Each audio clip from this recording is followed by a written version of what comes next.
Magandang araw po sa ating lahat. I am Anthony Chua Dahili, and for today's video, ang pag-uusapan po natin ay kung ano ang kalikasan ng trabaho at serbisyo ng lupon. So ano nga ba ang kalikasan ng trabaho at serbisyo ng lupon? So ang lupong tagapamayapa ay may mahalagang papel sa pagrisolba ng mga alitan o hidwaan sa antas ng barangay upang maiwasan ang pag-usad ng mga kaso ito sa korte. Ang kanilang trabaho at serbisyo ay may mga sumusunod na katangian. So ito po yung kalikasan ng trabaho at serbisyo ng lupon. Una, pampamayanan. So itinatawag po nating community base. So ang pampamayanan or community base, ang lupon ay nagsisilbi sa pangunahing mekanismo sa pagresolba ng mga alitan sa barangay. Kaya't ito ay direktang tumutugon sa mga pangangailangan ng mga residente.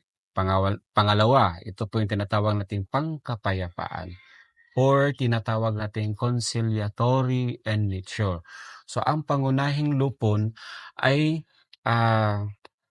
pagkakasundo at hindi paghuhusga o pagpapataw ng parusa.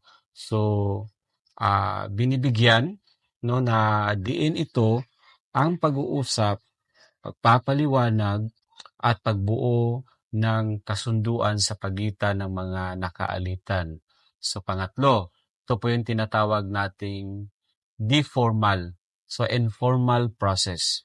So ito po yung deformal o informal process ay bagamat may sinusunod na proseso, ang paraan ng pagresolba ay hindi kasing mahigpit ng korte. Ito ay mas nakasentro sa dialogo at pakikipagsundo.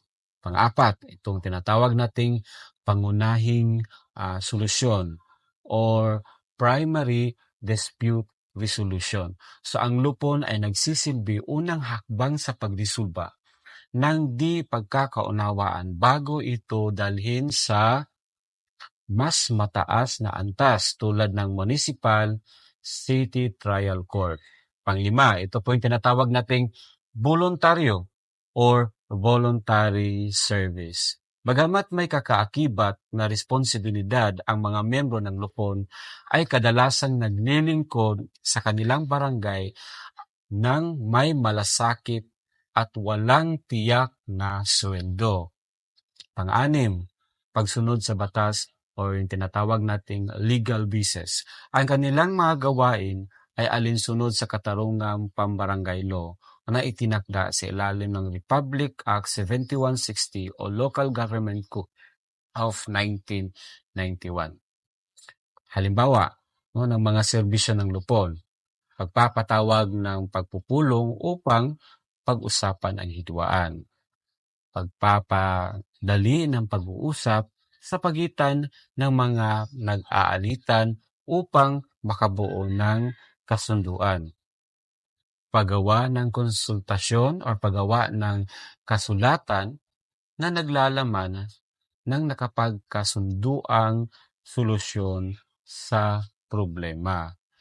Ang lupon ay mahalaga sa pagpapanatili ng kapayapaan at kaayusan sa barangay sa pamamagitan ng mabilis at epektibong pagriresolba ng mga alitan sa komunidad.